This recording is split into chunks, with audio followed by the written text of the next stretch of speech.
All right, hey everybody, Pete here with the Roofer Report, and welcome back. I am excited about our topic today. Perfect timing with the looming season coming here shortly. In another month or so, we'll be thawed out and ready to get rolling. And we have a lot of new roofers, I think, entering the market. So this is a very timely topic, and I'm joined today by Latif Faruqi from Boss Up Solutions. Excited to have this conversation with you, Latif. I know that you work a lot with a lot of new contractors and some existing as well. And just wanted to give you a chance here to kind of introduce yourself if someone's not familiar with Boss Up and what you guys do, and kind of walk through that before we dive into it. Sure. Well, first, Pete, thanks for having us on. I really appreciate it. As you know, we've been using Roofer for a long time for our clients, so that's kind of cool. We Boss Up Solutions, so you kind of understand. My name's Latif. I started out as a contractor. I had a call center for a while, generating leads in this industry. So we did that for over a dozen years. And Boss Up was started about 4 years ago. And the idea behind it was very simple. The idea was a lot of us startups, we hire somebody who becomes a key person, or we just aren't good at hiring and we try to find that office help. So our idea was, hey, why don't we hire a team of people so you can access a pool of talent? You know what I mean? Because what happens is for a lot of companies, they can afford to hire one person. So let's say your budget is $4,000. You're spending 4,000 a month in salary.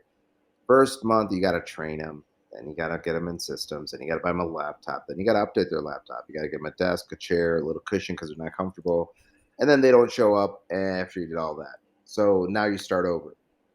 Bit of a problem. What I did was I saw that problem being a former small business owner, being a small business owner today. I realized that, hey, hiring and having a pool of talent is very difficult. And that's when, you started seeing this world of virtual assistants. And I was like, okay, virtual assistants, let me try it out. Let me pay somebody $4 in the Philippines and see how this works.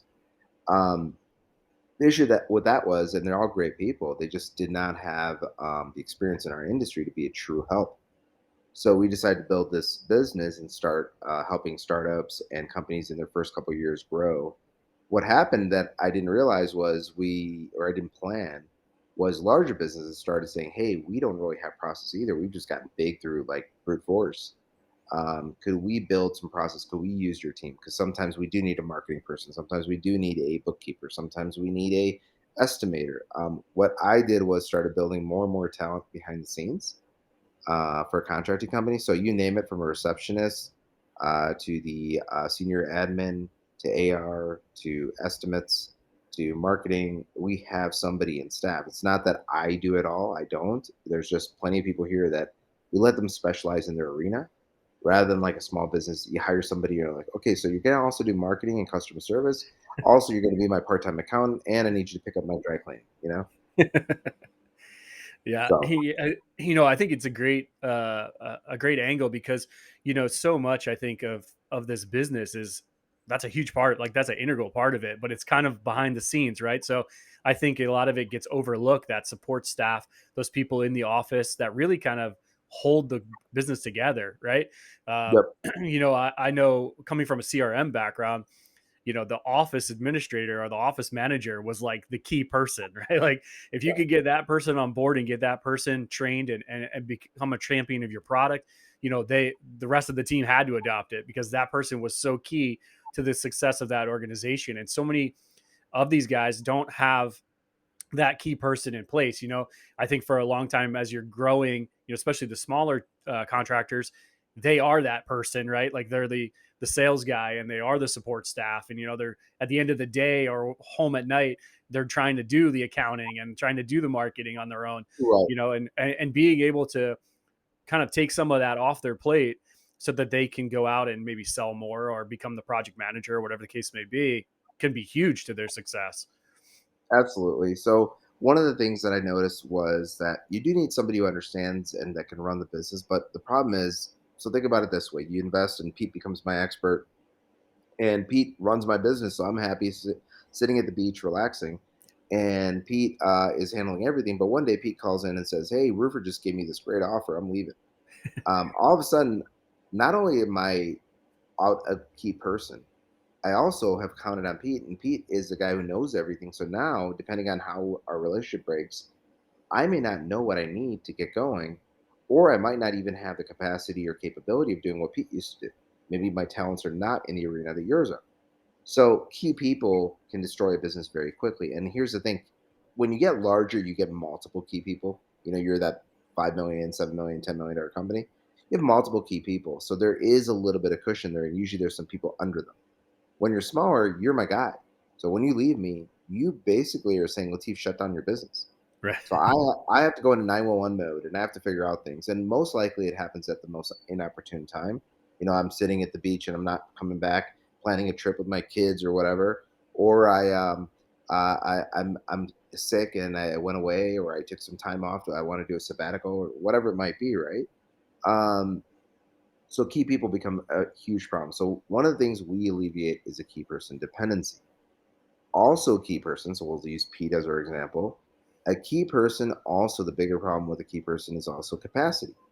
You become a bottleneck. So, for example, Pete's got it all, so give him another file. Pete's got it all, give him another file. Pete's got it all, give him another file. There comes a point where Pete says, all right, I don't have enough files. So now Pete's going to do one of two things. He's going to sound the alarm and say, hey guys, I need help. And that's great. Most likely, what's going to happen is I'm going to kind of send something. I'm going to give Pete like a little 15% increase. Pete's going to feel happy, but feel obligated. He's going to try to now handle double his capacity, but he has to cut corners. And when he cuts corners, he's going to then sacrifice what created our success. I always say success leads to failure. So the Yeah. idea here is like, you do a great job, you refer your friend. You do a better job, they refer their friends. Next thing you know, you have this referral web, which is what you want, but you haven't built the foundation underneath. So what happens is now when your capacity is maxed out, what do? You start cutting little things like that little greeting call, that little like, hey, tomorrow we're doing your job. Did you clear your driveway? So those things end up being a problem. And in today's world, when you mention CRMs, a lot of stuff is possible with CRMs to automate, to create, but you have to first understand your process. The problem with automations is if I have automations scheduled around my build date, if my build date isn't updated in my CRM, then all of a sudden all these things fire off saying, "Hey, how was your roof installation?" And this is everybody's sitting there going like, "Yeah, it would be great if you guys actually did that. I've been waiting for 7 weeks, and now you get an angry customer instead of a good customer." So we do work a lot with the CRMs. Our idea has always been to automate the CRMs. We built our own version of Bums to help out. I call it Bums, Boss Up Marketing Solutions, Boss Up Management Solutions. But the idea behind it was, hey, let's offer some people some of the automations preset in a box where they can get them, because I've worked with dozens of contractors, Pete, and one of the things you notice is that everyone faces the same dozen or 2 dozen problems, and a lot of the problems happen without what I would call process control. So one of those things is like controlling the experience. Like I always mention the Uber ride, and I say, hey, when you go in your app, you're like, okay, I need a car, and here's where I'm at, and I want this type of car. And then you get the alert saying you've been matched to a driver. Here's a little bit about him. He's on the way. Hey, he's arriving. By the way, before he arrives, you're going to have to wear your mask. It's one of the rules, right? So they control that experience the whole way. And as contractors, if you think about it, it's like, hey, we're going to do your installation on this day. Please remove these items. Please make sure to let us know if there's anything fragile or anything sensitive outside that you want us to double protect, like your prized rose garden or anything like that. We're arriving today. Here's what we're doing. Before you leave, you don't have to check everything, but please check the color of that shingle, right? Um, those kind of little things help us know that they're controlling the experience. And if you can control the experience, there's less problems. The reason Uber has very little customer service people is because they've built it where not only is the process handheld the entire way, but even if there is a problem, they've also looked at their dozen problems that they have, and they've created solutions. My driver was obnoxious. Well, we're sorry. We're going to credit your ride. I left something. Well, here we're going to put you in touch with the driver. He will call you in 2 hours. Whatever happens, they have a pre-built solution, because what they're trying to do is automate and use this new technology of like, hey, if you really think about it, there is only so many different options to what we do.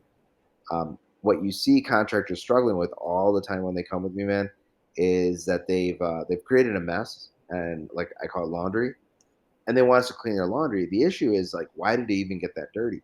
Like if you had maintained this, you would have been good. If you communicate 90% of our problems, and I know this from not from well, it's from experience, but not because I knew, but because I learned by doing it wrong. But if you communicate with people, a lot of times problems will work with you. It's when you go dark because you're trying to figure it out. And people do go dark because they get overwhelmed. They're smaller. They're trying to figure it out. They're like, what's going on with my business? Things like that. So we manage to try to help at Boss Up. We try to help everybody create a clean process, maintain it so they don't have those 911s, those emergencies, if you would. So that it's a controlled experience. Like if you do things right from the get go, if I hold your hand, there's less chance of you getting lost. I think that's a great point, and I think that going into talking about transitioning into talking about, hey, I want to start a business. I think that that's one of the things that I've found over my years of doing this with contractors and talking to them is so many of them don't necessarily understand their own process or how to convey their own process. That they get in a situation where, like you said, the process breaks down on them, and it's the little things that get cut or get missed because the process wasn't as stout as it could be, or it wasn't necessarily conveyed to the employees the way it should be, or even to the customer. So I think that that's a great point. I think having that process in place, understanding your own process and how it's going to function and who's going to do what, and having those key people that can make that process run smoother is a huge part of it. And in the beginning, if I'm a one man show, knowing what, like you said, knowing what are my key functions and what am I good at and what do I need help with, like being able to admit that right off the bat, and and be able to recognize where you need some assistance, I think is a huge part of finding success. Yeah, and also like one of the things that worked out the way we did it, is the guidance, right? So people say get a mentor or get someone to coach you or things like that. We all know why that benefits. Even like these books, these seminars, these conferences, they're always sharing advice on podcasts, sharing advice, right? But one of the things that we were able to do as Boss Up was because we were looking under the hood of basically 40 different contractors, we started seeing what works. Even though you might be a large, huge, giant contractor and you're the one everyone wants to be, I get to see what you're doing right, but I also get to see what you're doing wrong. And I'm unbiased because I'm just helping you. Now I go to that startup and I see what he's doing right, what he's doing wrong. If you look at startups, they go from zero to 2 million, in that first 2 years, right? 0 to 2 million if they're in this contracting industry usually. And that 0 to 2, 0 to 3 million, if you think about that exponential growth, it happens because of some core elements. And if you look at businesses that go from 3 to 5, it takes 2 to 3 times longer to do that. And the reason is because what you've done is you lost that love and feeling, you lost that little bit that you used to do. And Yeah. that's one thing we notice it with process because you did your process, and that's the weird thing for like us business owners. Our process is, hey, I just do what's needed. I know what to do because it's your business. Have you mapped it out? Have you trained other people? Have you automated it? Have you systemized it? We call it automate, optimize, automate, delegate. In other words, have you looked at what you do and created an optimized version of it? Did you build some automation? And then if you're going to delegate, did you delegate in a way that it's done? And I would probably even add, it's been a few years since I used to say the OAD thing. I would say I would add accountability. I would look to see where I can verify it was been done. Um, Process can work when you think you have a process. If it's not written down, if there's not a simple, like even a bullet point checklist, then you do not have a process. You have a idea of a process or you're testing, but you haven't jotted it down. How's someone going to repeat it? So something very important in those businesses is understanding that, hey, we have to document it, and there's a reason. If you think about from 0 to 3 million, whatever that's 3 million, 3 million X or whatever, and then from 3 to 5, why does it take twice as long? And it's like, well, it shouldn't. I mean, if you already have the recipe, you should be able to do great. It's like building burgers for a restaurant. They did great, but I mean, if you only have so many grills, or you only have so much counter space or so much guest space, you can't just double in size that easily. You have to think about things. Um, so those are kind of the things that we try to like with Boss Up with our experience. The cool part is I get to say, Pete, you're a multi-million-dollar company, you're $20 million company, but you're missing this one step that the smaller guy is doing, and I think you should add it. We go to that smaller guy and we say, hey, you don't. We're going to share experience with you because experience is one of the most expensive things and difficult things. You can't expedite it, and you have to pay extra for it. So the cool part with us is you're gonna get that experience. You're gonna get it from us, being able to say, "Hey, I would do this. Here's what we would do with our website. Here's what we do with our proposal process. Here's what we do with our estimate process." That's going to help you guys get some guidance. We're not going to force you, but we're definitely going to share with you and say, "Hey, Pete, you know what? We work with the contractors all different sizes. In this case, this is what we've seen work. This is why we see it work. What do you think?" So it gives you a consultative approach to your assistant, not just a system. Just wanted to talk about. I saw a post on Facebook, right, and it was about a guy who's starting a new business, and I thought it was very interesting. His mindset and the things that he was asking about versus the mindset of some of the comments, right, that were from people like yourself who have been in a lot of business, have seen a lot of contracting businesses and have seen what makes them successful. And the difference in the approach was very interesting to me to kind of like scroll through the comments. He was talking about CRM, like he's brand new, hasn't even really done run a job yet. He's talking about CRMs and truck wraps and all this stuff. And you commented, and a couple other people commented that I would consider like industry experts, and and they came in and said like, you need a social presence, you need a good website, like you need these foundational pieces. Mhm. So I guess speak a little bit about, hey, I'm a new contractor, right? Like I'm gonna start up. Like, what are some of those foundational pieces that you see to be like key?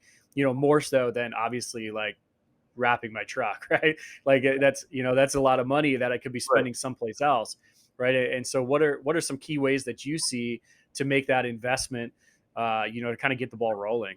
Yeah, absolutely. So I remember that comment, and the gentleman had said that there was $10,000 available, and he wanted to know where to Correct. start. So now, here's the problem when people start businesses. It's very good to get advice, but sometimes you have to think about who the advice is coming from. I have 100,000 in my bank. For me to do some of the things I'm suggesting to you, might be very easy for me. You have 10,000, and I'm telling you, oh my God, dude, the best thing we did was install that CRM. That's making our life great. You're a one man show. Get a manila envelope. You don't need to Right. learn a CRM at this moment, right? You get a folder, draw some lines on it like I did back in the day, and you just put your little checkbox like, did you send this form? Did you get this agreement? How much is the deal? How much whatever, right? You can get by with that. So a lot of things I see in this industry, and probably every industry, I suppose, I'm more familiar with this. When you go for advice, everyone tells you because A, they're a little biased to their service. If I sell social media, I'm a little biased to that. If I sell websites, I'm a little biased to that. But no one's there to really understand that, hey, this guy has 10,000. And I have a guy here I'm helping right now, and I use this analogy with him. And I said, dude, you figured out and you've built this jet engine. My job is to fuel the jet engine. So if I can create more fuel for this jet engine, you're going to take me places that I haven't been. But if I cut your fuel off, if I take all your fuel away, there's no future. So now I'm looking for Pete, and Pete runs dry, and now it's like, okay, Pete, you're out of here. Let me go find another customer instead of becoming partners with Pete for a long time. So you got to find people that understand your situation, that partner up. Now, if I was doing a startup, getting to the focus of kind of like what the point of what we want to discuss, um, you have to know your budget. You have to know your depth. Um, and don't fool yourself. Don't, your budget, you need to start thinking about like it is what it is and I have to live on it. There might be a little emergency. Don't sit there and go wrapping your truck and making it look great for $20,000 or $10,000 or whatever, only to have to unwrap it later, or worse, have the repo guy come for it. Like, let's be smart. The idea here is first build some fuel. So the first thing you do is the guerrilla marketing. Get out there, knock doors, make phone calls, whatever your method is.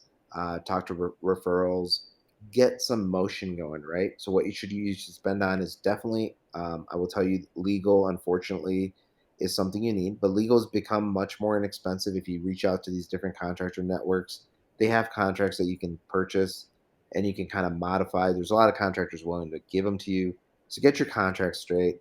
Look at your state. Don't discount it. Look at your taxes. The reason I tell you this is myself. I had some trouble with this stuff because I didn't do this. Do as I say and not as I do. And I could tell you when I started building up, the thing that pulled the rug out from under me was the fact that I did not think about these things. And I will say the one thing don't take lightly is the taxes and the legal side. Get that done first. Then with the money you have, understand one thing. In today's market, your website is more of a validation tool. It's for me to come in and check you out. It's your showroom. So everyone's been talking about Pete's Shop. Let's go look at Pete's Shop, right? Nobody's driving by Pete's Shop and just checking it out. In today's world, they're catching us on Google, so a billboard maybe, right? Google being like a billboard. They're catching us on Facebook, being a TV advertisement. So think about it like these are the places that they see us and they hear about Pete's Shop. Then they go look at Pete's Shop. So your website needs to be, you know, definitely answer the questions like, hey, who's my customer? Who do we help? Who are we? Why use us, etc. Right? So think of that as your brick and mortar. You build your website nice, but in today's day and age, don't go crazy. I mean, I tell somebody the other day if I had $10 to spend, I would put maybe dollar 50 in my website. I need the rest of the money to funnel traffic to Google, to funnel traffic to Facebook. Look, we help people with the ads and things, but it's not what we primarily do. I'm unbiased at this. If somebody asks me where do I spend the money, I would tell them like, don't focus on the CRM. Let's get your process like at least running properly. There's some basic CRMs or makeshift stuff you can do with Google and every all sorts of other free tools to get you going. Let's build a milestone. Let's get to X number of money, X number of time, and maybe X number of employees, salespeople, before we start implementing some of these tools. We jump too early. So what do I need? The starter pack. The starter pack, I got to have a basic website. Go one page. Don't go crazy. Be very clear. Who am I looking for? Who's my prospect? What do you do? Why should I trust you? If you haven't read Donald Miller's story brand, kind of follow his layout and go through it. And I mean, websites can be super inexpensive. I mean, you can do it yourself, hire somebody to do it. Look, I've Boss Up Solutions. I've changed my website probably 17 times. I don't know. I mean, because my message gets tuned in every year, right? So don't go crazy. Don't drop 5 grand. I hear people dropping 5,000, 10,000. I'm just like, for what? And they're like, oh, SEO. I was like, okay, you're in Dallas. You're not going to be number one. I mean, you just Right. Google the keywords, get your market, like calm down. Or if you're in some small town, SEO doesn't work the same way. I don't know if you know this, but Google is making a change next year. And this is kind of interesting for a lot of people to know. And this kind of relates to other social media where the world's going. Google is making it where on Google My Business, when you go there and I look up Pete's Shop, they have this messenger bot, which our bums marketing like it gives you access to that, but there's some other systems that give it to you. But you know, the Google used to leave a phone number. It was like a yellow pages. You saw an ad and you would call. They had no way of tracking conversion, right? So Google, obviously trying to make money off of everything, they decided we should know if Pete gets a sale from us because one day it'll be valuable for Pete to be part of Google, right? Mhm. Which sadly that day is going to come. But what they decided to do was create this messenger bot and the appointment bots that they have in there. So if you obviously book an appointment, they know that happened. With your appointment, Google will, the day after your appointment, say, hey, Latif, how did Pete's Shop do? And ask for a rating from you. And then with your messenger bot, so if I message you, it's going to look for time to response, like how soon do I reply? Where bums like our system automates that reply. It's going to look at the conversation in depth, like how much did it go? Was it robotic or was it actually, human? And Google, they know. Um, but then afterwards, what's very interesting is that same day, it's gonna say, "Hey, Latif, rate your experience with Pete. Did you decide to go ahead with the project, or did something happen?" And ask me for a thumbs up, thumbs down, how you did. So what it's doing is it's creating more reviews. So what's going to happen now? The algorithms are going to change to time of service, like time of response, time of service, actual sale, and it's going to understand. So now it's giving the little guy a chance, the guy who gives better customer service, to move up in the ranks. It's not going to be about who pays more for, this or that. And SEO is not the same way it used to be. So you have to understand your market. If you're a roofing contractor, don't fall for the trap, in my opinion. I mean, there's different opinions out there, but I think your website, yes, it should be great. It should have key things. Now, here's what your website should have: it should have a clear call to action. It should say, hey, book an appointment or download this guide, right? So you always have your primary, which is like, what's your first goal? My first goal is getting an appointment. That's all you should state. Don't put a bunch of other links. You could have it in your menu bar, but down here in your page, book appointment, book appointment. Would you like to see us? Book an appointment, book free consultation. The only one thing you could have on your pop-up or whatever for the consolidation price, hey, before you go, do you want to download my spring cleaning guide? Just so maybe I get your information so I could ask you again, Will you book an appointment? Book an appointment. Book an appointment. Right? So the Yeah. point is to stick to your mission, understand what you're doing. Don't overcomplicate, man. Go get those sales, go get those couple people, and start building around that. And then, yeah, there is a time to move into CRM. There is a time to move into all these other fancy things. I think you guys just unleashed the proposals thing. Learn how to build that starter kit. So the starter kit to me, basic website, one page, very polished Facebook and Google pages, get your listings. This is just time. This is no money for this part, right? You just got to go to your Google My Business, claim your page. So many people do not claim their business. Claim your business, get in there, set yourself to 24 hours. You're a roofing contractor. I understand you go home at 5. That's great. But you know what happens when you're closed at 5? Just like a restaurant, the restaurants that are open move to the top. So if there's a storm at 8 p.m., guess where you are? Not on the top. Set yourself to 24 hours, right? So basics, some basic rules, get that listing set up, and then start creating posts, start creating connections. People like to connect with business. One of the biggest things we get, you guys are probably similar in Roofer, we by sharing like some of those lives from our office, from sharing some of those pictures of our team working with each other, some of the sometimes we go out after work, things like that create like a desire for people to, I like that culture. I want to be part of it in somehow. Um, Create that culture. Your proposal side, so like, marketing is getting people in the door. So that's our first step. I always break this down into 9 steps. I marketed, get them in the front door. Now establish a front door. Do not buy leads from one company, from another company, have a door knocker, et cetera, and not create a common point where you start, because any process works if everyone comes in that front door. Uber, when I make my call, it does it. I can't text them for a ride. I can't call them for a ride. I have to do it through their app. There's a common way to get started, right? Create that common place so now you can control the journey. That's kind of one of the pushes we do with our Boss Up Marketing Solutions, is like our common point of entry is let's get you scheduled. And from here is where we move into our process, right? So whether the lead comes from telemarketing, from organic marketing, from whatever, get that basic set up. Once that's done, the next step is scheduling your appointment and doing your inspection. Learn how to do a proper inspection. So much money is lost by not doing a proper inspection. Inspections don't need to be very complicated. Don't be that guy that sends 350 photos. Nobody needs to see your 350 photos. Your 30, 40 proper photos taken in sequence and taken the same way every time is going to make a difference. The other thing is, speaking of process, if I do something the same way, I can control stuff. So if I do something the same way, you know how to work with me.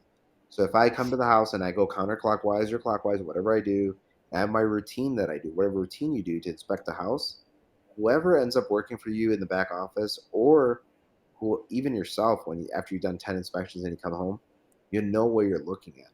So do your inspection properly. Again, Company Cam is a great tool over there, but there is several photo apps on that side. I tell everybody look at the different things that are out there that work, but whatever works for you. But definitely look at some sort of tools that organize your photos. Right from the inspection, you get to the next part, which is getting into the actual sale. Right, you want to do your proposal. Um, and that proposal you guys put out like a really badass tool, I think, and it's like coming through some more updates, I think, as far as your what do you call it? Some of the connections with Zapier and things like that. But we had a chance to take a look at it. And there's some other good tools too, some of your competitors, etc. There's some good tools. Find one that works. These tools are not very expensive, but they are very good if you take the time. So for example, your tool, you get to measure the aerial, which is great.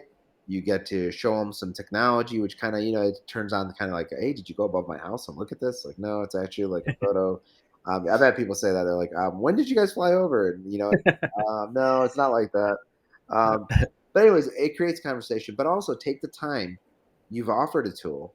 Don't take it out of the box. One of the things that your tool offers that many of them do, some more than others, is customize it, put in your branding, put in your stuff. So create that and sell it. One of the biggest tips I could tell these guys whenever I tell them to sell is I tell them, hey, what material are you taking to this job site? And they'll be like, well, here it is. And they'll lay it out. It'll be their business card. Great. By the way, I would suggest those one tap connects. Those are amazing. The little tap your card and give your information. Conversation starters always work to get business. Um, but they'll have these GF brochures. They'll have their Owens Corning brochure. They'll have whatever. And they go out there and they might have like put their label on it or something or whatever, maybe. And they're sharing that. Now think about the mindset of a customer. A customer is sitting here going like GAF. That's the product I'm purchasing. GAF Pete 10,000. Latif comes in. GAF Latif 9,000. So think about a Ford dealership. If I'm going to go shopping for a brand new truck, I'm gonna go look for the lowest price. I'm gonna call the dealers and be like, "Look, man, the other dealer said he did it for 25, but my budget's 24, right?" So I don't think you get a truck for 24 anymore. But that Not anymore. I don't think so. I'm dating myself. But anyhow, here's the thing that happens, Pete. People are nothing is free. When they give you that free marketing material, I'm selling GAF, and maybe I do a great job telling you how great a product GAF is, or Owens Corning is, or whatever, right? I've sold the product. I might not have sold myself. I should be selling me. The time I get, I should be selling me. So what I do is I tell people, brand your package, your proposal software. If you put those stuffers in those other documents, like a little bit about us. I want the Pete's roofing system, right? I don't want GF system. I can say that I happen to use GF. Fair enough. I happen to use a leading shingle because if GF runs out of supply, I could switch to Owens Corning and not have a nightmare telling you that I oversold you on the Ford truck, but I got a great Chevy here. You know, it's like, Yeah. well, you just told me that Chevys suck, and now you want me to buy Chevy. So you have to brand yourself. And you know what? I mean, I've watched this industry for over a dozen years, and some of the products change. I mean, there was a while where GF was one of the best, and I'm not going to sit here and tell you which ones were the best or worst, but then in between, like the IKOs, which happen to be not one of the best, they started growing to be one of the better ones. Then you see these other brands popping in there, and availability, especially today in this age with our shipping problems or other problems. I don't want to oversell you on a Ford truck. I want to sell you on the fact that you need a pickup, and I can get you a pickup. And you need this much towing capacity, and I can get it to you. I want to sell you on features. I want to sell you on what your need is. I'm not going to sell you a brand. The only brand I need to sell you on is my company. You're going to buy Boss Up. You're going to buy Pete's Roofing, right? And it's so crucial, man. I don't know if you've seen that, but I think like one of the things with your proposals is put those stuffers in there. Don't just take them out of the box. Make them talk to me as a customer as to why you. Yes, other people do what you do, but what's the difference here? Is it the culture? Is it what your system? And talk about what you do that's different. So it's mentioned, hey, pre construction. Here's the different things we do. During construction we do this extra cleanup. Post construction we do this. Also, we offer this warranty, right? And then say our manufacturer will also add additional whatever. Don't get stuck with advertising. Don't use that free material. I think it's a big mistake for new guys because new guy comes in and tells me that I need this product, and I'm convinced. I just don't. I'm not convinced about you. So I'm going to end up buying GF. I'm just going to find someone else to do it. Work your pitch about Yeah. me. Sell me. Do not sell the other part. And then follow up. We all know follow up is key. I'm gonna run through these 9. Feel free to stop me anywhere. I'm just gonna kind of No, you're good. I market it, schedule it, right? Schedule it, inspect it, and then the next one was sell it, right? But during sales, follow up. I mean, you got to follow up. I know this from my own experience. So like we had storms, and these guys would run out, and we were making millions of dollars real quick. And what I noticed was when I fired somebody, that when we followed up on his files, that there was a very poor follow up. So we started digging in deeper, deeper, deeper, and we realized we were making a lot of money. So you see these 100 leads and whatever that we bought, but we have 20 sales this week. We're happy. We don't look that our 100 should be 35. We're just happy with our 20, and we're focused on our money. But if you could step away and look at it, what happened to the other 80? I know it's a pessimistic view, but don't worry about the 20 you sold. I want to look at the 80 that you did. And I want to know, is there still a chance? Because here's the thing, if they truly had damage or if they truly had a need, then they're buying. They're just buying from someone. If they're not buying from you, they're going to buy from someone else. So why not create that someone else? Like what I mean by that is, here's the two of us in this meeting. Latif goes out there and say, hey, how did Latif do? He was all right. And we were talking about, oh, I'm so sorry. You know what? Did he drop off some information? He wasn't very clear. He seemed to be in a rush. I'm sorry. I'm going to get Pete, his manager, to meet with you. Would that be all right? Can he call you? Can he come by? Right? And the next person, hey, Pete was by. Pete, yeah, he kind of saw me, just talked a lot, didn't really tell me much. Oh, I'm so sorry. You know what? I see here the photos and I see you have any. Let me send Pete's manager Latif out there. So you see how I did that role reversal? I just switched us both. But Yeah. they're buying from someone. If it's a person, if they don't like your company, it's a different story. But if they don't like the person, personality swap. I have multiple employees and they have different personalities. Right. We match differently. Why am I giving someone else the opportunity to go get it? The problem is We work the low hanging fruit. We don't hold a lot of accountability. And this doesn't need to be complicated. So far, we haven't even mentioned CRM. So far, we had a calendar, we had Google and Facebook, we had a one page website, we had a calendar because we want to schedule people, right? I think I've overpassed the calendar, but still, you need a calendar, schedule people. And calendars don't get too crazy. Make them simple. If you have multiple people, make one calendar and everybody can kind of do a round robin or pick who's available. Calendars are very difficult sometimes to sync until you get people in organized. So make that easy and simple. And then now you have the proposal software for some sort of proposal. You need estimation, which your software would do, but also like Exactimate or something. Depends on the complexity you want to get into. Um, Simple is better, man. I'm going to tell you. Don't spend so much time. I see guys researching software. They're their first year. They're daily made for sales, and they're trying to like research all these softwares and figure out how to configure them. Get out of your own way. Go do what you want to do, which is, start selling, start getting business. The follow ups are key to getting yourself the sales. And I tell people spend more and more time in it. Use systems. I mean, like with bums, you can send these automatic texts that say, "Hey, Pete, just checking in if you had made any decisions. By the way, Latif asked me to send you this document. Hey, Pete, Latif mentioned he's going to be in your area next week and wondered if you can stop by and drop off samples." Those two texts will create interest again, and somebody replies and says, "Yeah, you know what? I was thinking about it, but I wasn't sure. And I saw this Owens Corning product. Would you guys be able to substitute that or whatever?" Right? Creates conversation, and you're able to work it out. Yeah, I actually had a guy just stop by. I was about to go with them, but I'm glad you called. I lost your number. I mean, it's like, oh wait, you lost my number. Great, good thing I called because Yeah. honest, you might think it's super valuable. You love your business card. You spent 80 hours setting it up, but they don't have it. They put it somewhere and lost it. Right? Um, Once you make your sale, and this is where that legal side comes in, those documents like that one person was mentioning, documents, getting them organized, getting them ready, making sure they're right, doing what's right with your state. A right of rescission, look into. Every state has a right of rescission. Typically, it's 3 days for most people and 14 for senior citizens. But find out what it is in your state. Make sure you provide the documents. Make sure one of the things that we got in trouble with was proving that we dropped those papers off.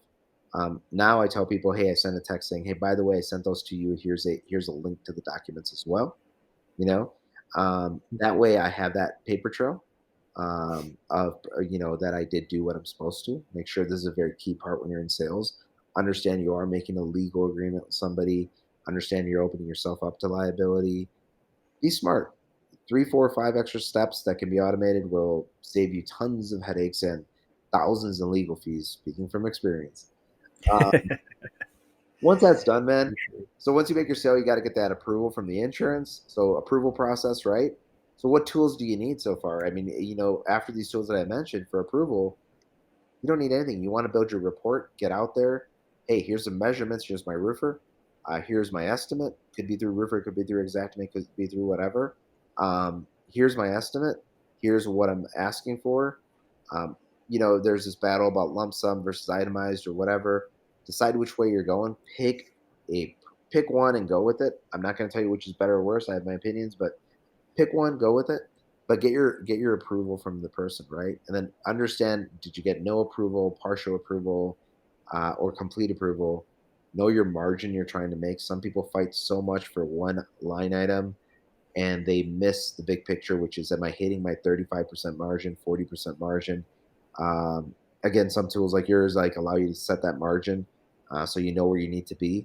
So maybe they didn't pay for ice and water, I got my margin. Maybe they didn't pay for O&P, but I got RFG, so I got my margin.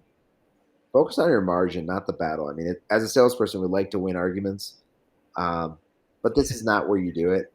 Get to your margin, move on. You will make more money by making less money faster and moving on to the next project and getting those reviews. Um, and then, getting your approval. So up to that stage, getting your signature, this is the tools that you need. You didn't need much. I mean, you have to have a calendar. You had your Googles, your Facebook, your website, one page. You had a calendar. You had a proposal software. You had a camera or some sort of photos thing. But no envelopes. You're golden.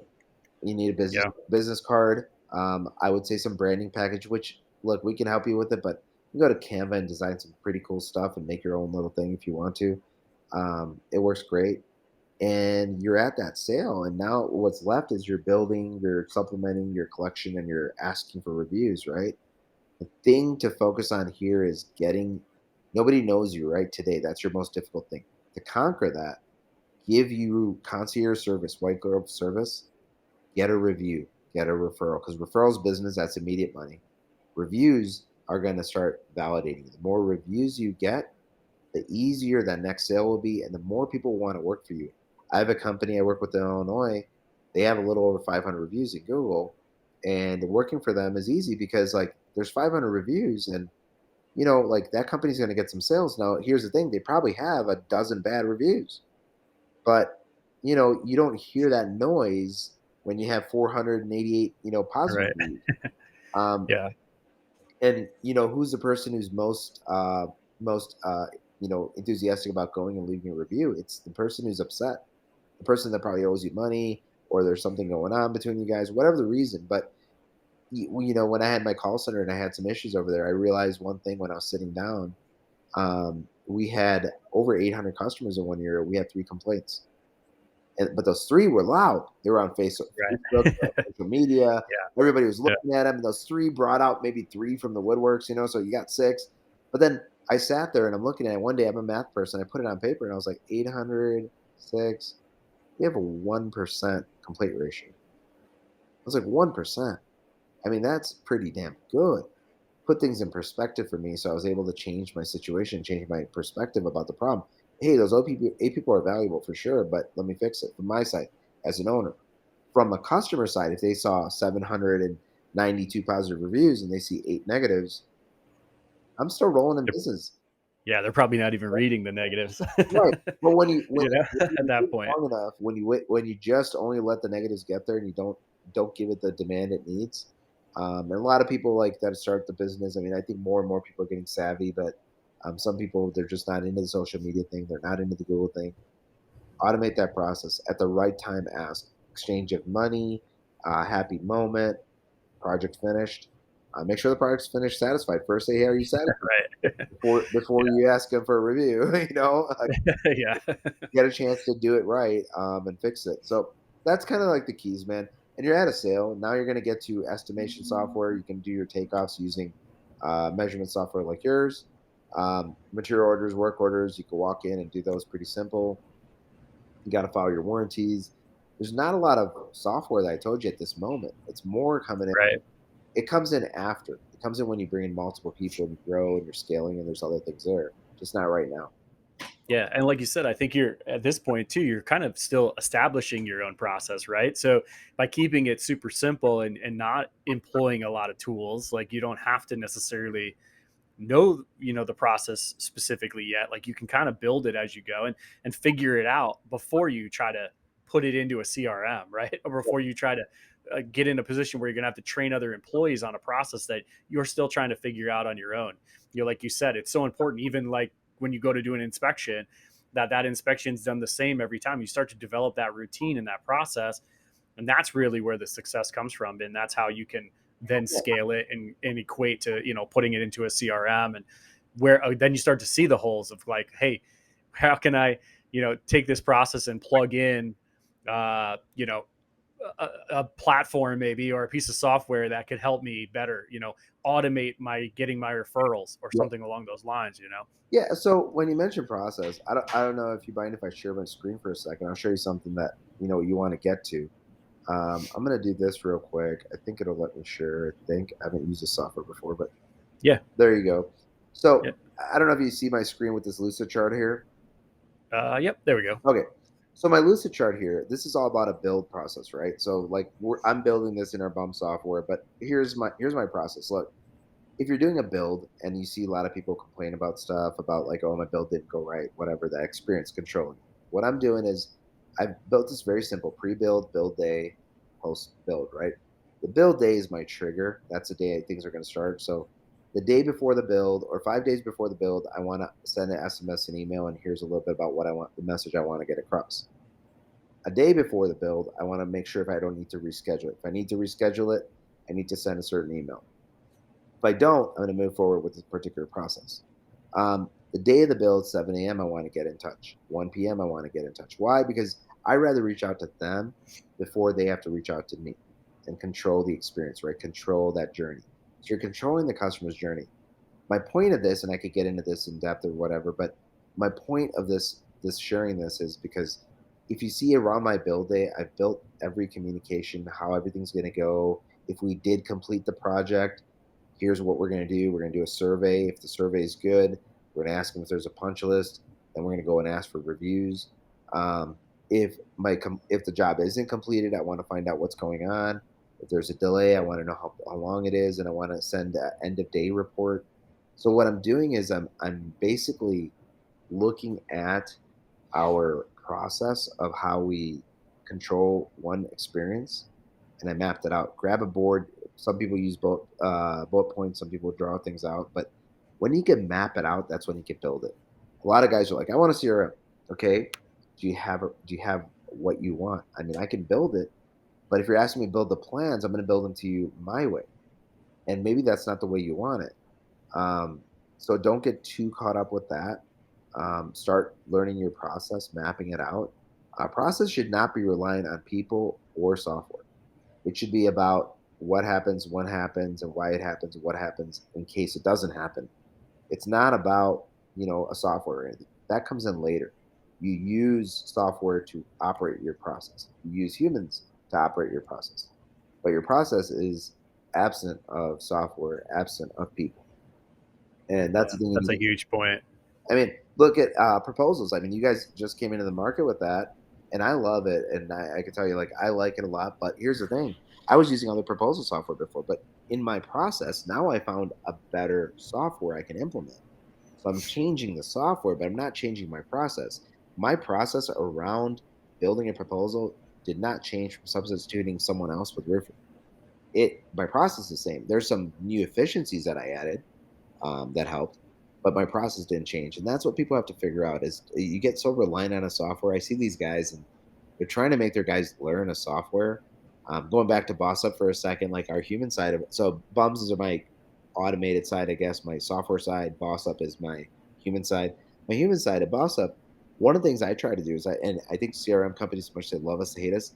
I tell people, why do you have 16 members in here? What are they trying to get out? Let's figure out what are you trying to get them? You're trying to get them a report. You're trying to get information. But Johnny doesn't know how to type. Sam can't spell, and this guy can't do math, so he's putting in the wrong numbers.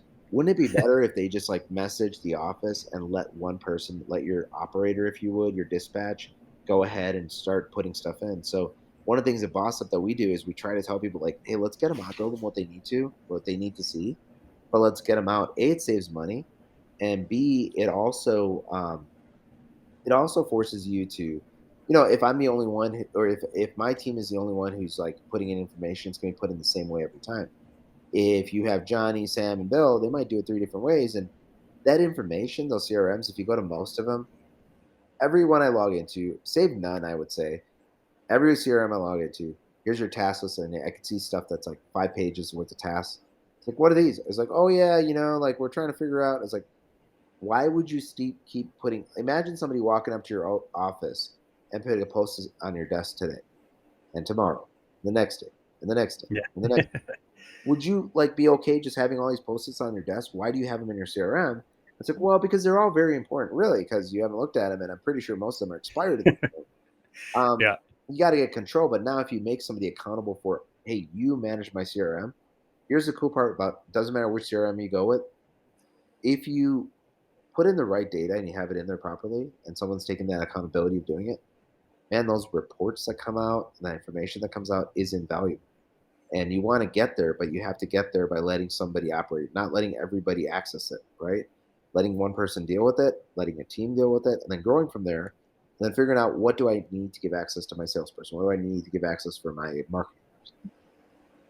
So Yeah, it's funny, like I coming from a CRM, I always loved, hey, I'm going to put in 30 users into my CRM, but these 20 people, I got to have them restricted down to be able to do almost nothing. yeah, So it's like, well, if you're going to restrict them that much, then does it really serve a purpose for them even to be in there? yeah, Right. Like, could they, like you said, could they be doing 90% of their process without ever even going to that CRM and just relaying a couple of key pieces of information? And now you've saved the reason to even have them in there. And like you said, you're saving money by not having them as a user. they're not in there potentially screwing stuff up or entering information wrong. Because like one of the things we used to tell everybody as a CRM is your CRM's only going to be as good as the information that you put into it, right? So if you're feeding it false information or people are not putting in what needs to be put in there, then you're not going to get the outputs that you want out of it.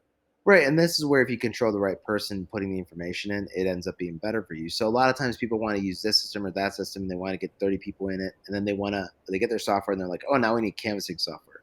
Oh, now we need proposal software. Oh, now we Right. need," and it's like, well, who's doing the proposals? Is it one person? Is it everybody? Who's doing the canvassing? Is it one person? Is it everybody? What are they, start with, again, this is why I said start with your process. It's like one of the things you want to find out is what do you want to look at? What do you want to share with Pete? Just draw it out. Don't worry about the software, what it does or doesn't. Tell me, what does Pete need to know? He needs to know how many sales he's got in the pipeline, what stage they're at. He needs to know the dollar amount that's out there and which jobs are completed. All right, great. Let's start there and figure out how to get him that. He doesn't necessarily have to be in the CRM. Maybe it's just a report. So you take any of those CRMs, they'll create an automated report and email it for you every day, every week, and whatever you want to set. Maybe I just got to send you an email. I don't even need to Right. give you access because you know what? Pete's not very savvy and he can't even log into a CRM. And honestly, I'm going to spend so much time training him. When if you're my salesperson selling, I don't need you stuck in a system. Right. Um, and even if I am good at it, the truth is, if I'm a road warrior like a lot of these guys that we work with are out there, it is better to be able to just say, "Hey, Susanna, I just left this project and I left the samples. I think she's going to go for it, but I need to follow up with her Wednesday." You know? That's it. Done. Somebody will sit Right. in the office and type it in and put it in for you. You don't even need to use your access. And you know what? On Wednesday, she's going to send you a text and say, "Hey, do you remember you said that she's going to go with it and you got to give her a call? Do you want to give her a call or you want me to text her?" You know? So now what I'm doing is I'm controlling that experience and actually helping the salesman do his job. And instead of spending all this money on software, get the help. Like I see people that spend more on software than they spend on humans sometimes. And it's like, what are Yeah. you doing? Um, Yeah. on that note, I would tell you subscriptions. And one of the first things I do, I tell people, let's look at your subscriptions, whether you want to share your bank statement or whatever, and see what you got. Because so many people buy so much stuff that's just repetitive, or like you don't need, or you tried it, or a 15-day free trial, and you don't realize that 7 months later you're still You're paying for still it. charging. Yeah, I mean, look, Yeah. I'm guilty of it too, but get through those and clean it up. Figure out what you need, and don't get a tool till it's absolutely necessary. You know, I think you're too tool happy where we want to buy stuff. It's like that, it's that habit that we all have. We want, we get money, we want to go shopping, right? I mean, when we were kids, you got money, you ran to Toys R Us, which most people here probably don't know what it is, Right.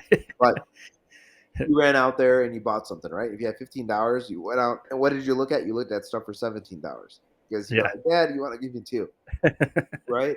You didn't look at $14, you didn't look at $13, you didn't look at $12, you looked at $17 because you have Yeah. 15. So it's one of those things like don't be a kid like that. Understand, if it's working, keep pushing it, figure out what the bigger problems are and focus on those. Don't get caught up in the hype. Don't get caught up with the commercials. I'm not saying these things aren't great. You need these things, but they're the right time and right place. And one of the disservices you'll see in like on that comments that you're mentioning on that one thread, a lot of people are more interested in selling their service instead of understanding the situation where someone is today. And I think it's better Yeah. to understand where you are today, help you grow. Because if I grow with you, like if Pete starts out with me and he's a startup and he ends up going to 1 million, 2 million, 5 million, you and me are probably going to be partners for life. You know, if I just happen to be a service you used 1 year and you kind of liked it, but you went away, I don't know if we'll ever do business again. Now I'm looking for another Pete. I'm looking for another person to bring in and, try to figure that out. And I have a revolving door. Even as a vendor, they have to think and say, hey guys, we need to take this customer and make them ours. Like they should be living with us. When you get to say that I have a customer that's been with me for 3 years, 4 years, 8 years as a vendor, that's success. That's Yeah. really good. Absolutely. And not just they tried us out and they went somewhere else and they went somewhere else. Well, you didn't do your job. Yeah, no, I think that's a great point. But yeah, I think that, I think they're all great. It's great insight. As a new person, I think we do get caught up, right? You're looking at all these other roofing companies and even even if you're on Facebook, you get in one of these Facebook groups, all you see is, what are you guys using for this? What software are you using for this? I'm using this one. I'm thinking about switching to another one. Like that, it's every day in Yeah, there, right? So if I was new to the business and I'm looking at all this stuff, the first thing in my mind is like, oh, I need all this stuff. yep. Like I can't be successful without it. And to your point, you can, and you really, the only way you're going to be successful is to, develop that process and keep it simple in the beginning, and then plug those things in when the time is right, Yep. because Buy, otherwise you're going to just put yourself in a hole. Right. And buy a whiteboard, buy a chalkboard, a corkboard, where you a corkboard, buy a calendar, a paper, and just start like putting stuff together and stitching it together before you get too stuck into a software. And don't change your business model for software. There's a lot of software out there, a lot of stuff that's customizable, a lot of stuff that may be similar to yours. Look at it, but when you figure out your process, get them to adapt to you, and it's possible, and you build some stuff. Now, when you ask for advice on these forums, you got to remember who the advice is coming from. Yeah, I'm looking up to this guy who does 30 million, and he's telling me I got to have this CRM, but he's different. Ask him what he had in his first year. You're not asking the right right. question. He's telling you what he knows, and he's not giving you some bullshit answer. He's telling you what you asked for, but be more specific. Say, hey, I'm in my first year. I'm on a budget. What would you suggest I get for a CRM? What did you guys do in your first year? And you know what most of these guys are going to tell you? They didn't even have a CRM. No, didn't even have it. That's what they're going to tell you. So start learning that way. I'm not saying that get advanced as quickly as you can, and there's so many affordable products out there. It's great, but don't overwhelm yourself. Don't challenge yourself. If I spend more time working on my CRM than I do in my marketing or my training, I need to stop. That is not where I need to be focused. I need to be worried about, in a startup environment, it's about branding your company, it's about sales, and it's about understanding how to deliver, right? Fulfillment. So I should be working on fulfillment, like delivery, making sure that's right. I should be working on gaining new business. I should be worried about those kind of things. I shouldn't get caught up in this, like, well, how are we going to enter it? How are we going to track it? How are we going to get a report? You have two jobs. You really want me to produce your report? Here's your pie chart. Yeah. Here you go. Like, calm down Divide here. it in half.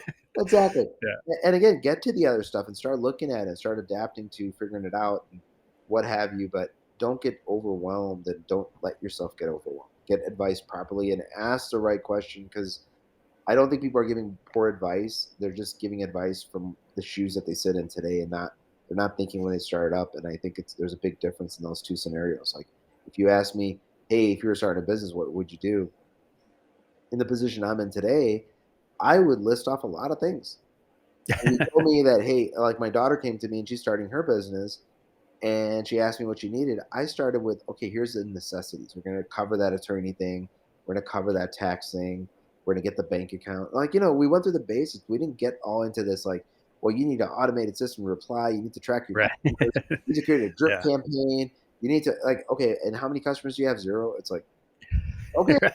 you just spend all this Yeah. time and all this energy, and it is fun to because it lets you go down this journey of success, because you're like building this thing out. Like, oh, I want him to tell him this after a job. I want him to do this, and it's enjoyable. It creates a little adrenaline, but the problem is you don't have any business going in. So what's the Right. point? What's the point?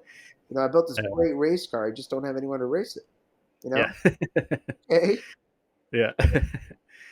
Uh, well, I appreciate it, man. I think that, I don't want to keep you too much longer, but I think it's all great information. I think that, for someone starting out, I think that that's really key, and I think we do get easily overwhelmed, right, by the amount of software there is now, by, the success of some of these other companies, and realizing, take a step back and realize, like, hey, we just got to keep with the basics for now, and get there. Like, we'll get there, and there'll be a time for all that stuff, but the time is not right now, right? Like, don't put yourself, like you said, don't have the repo guy coming for your truck because you spend money in the wrong spot, Right. And you you know? know how they say ignorance is bliss? In a way, I would say the good thing is, like, there's so many of these gurus or these mentors or these conventions, conferences, softwares, online academies, and everyone comes to us and they're like, hey, what do you think about this guy or this guy or this girl?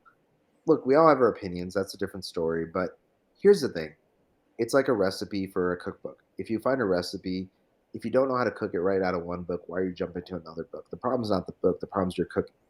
So if you find somebody that's been validated by enough people where you feel it's a good thing for some people, learn to do it that way first before you try it different.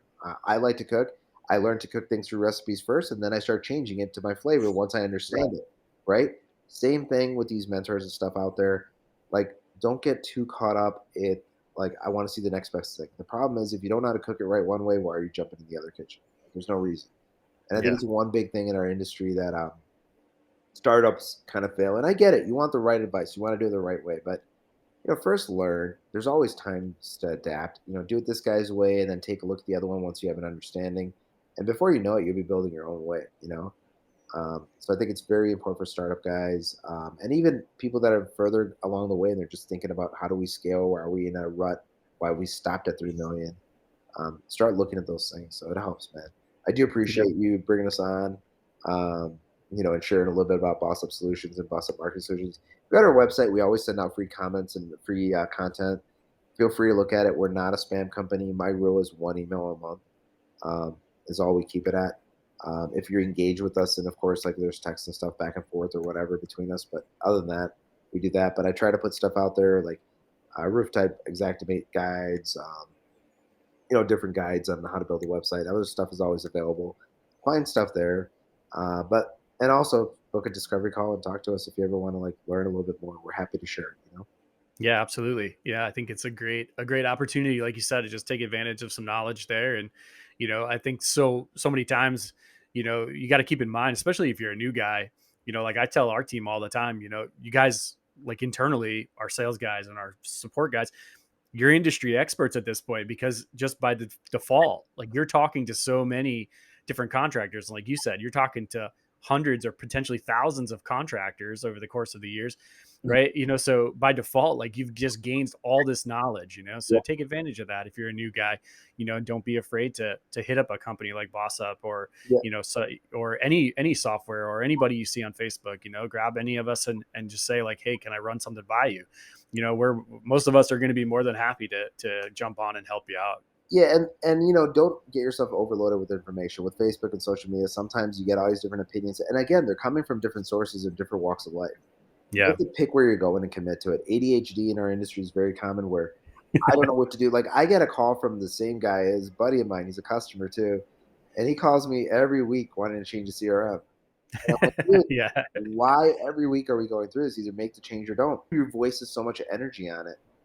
Yeah. What sales is your CRM getting you? None. Okay, well then, why are we talking? Right. Why are we talking about it? Yeah. You know, Yeah. so don't let yourself get distracted. Pick a lane, do your research, take that lane, learn it. Like I said with the cookbooks, you don't look in 4 books to make one meal. Look at a book, make the meal, get it right, then start learning from the other books, and you're gonna get better and better. That's all you got to do. You know.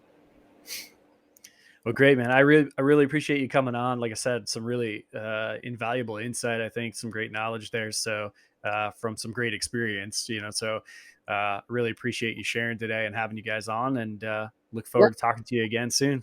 Thanks a lot, but man, really appreciate it. Thanks for the opportunity. Take care. All right.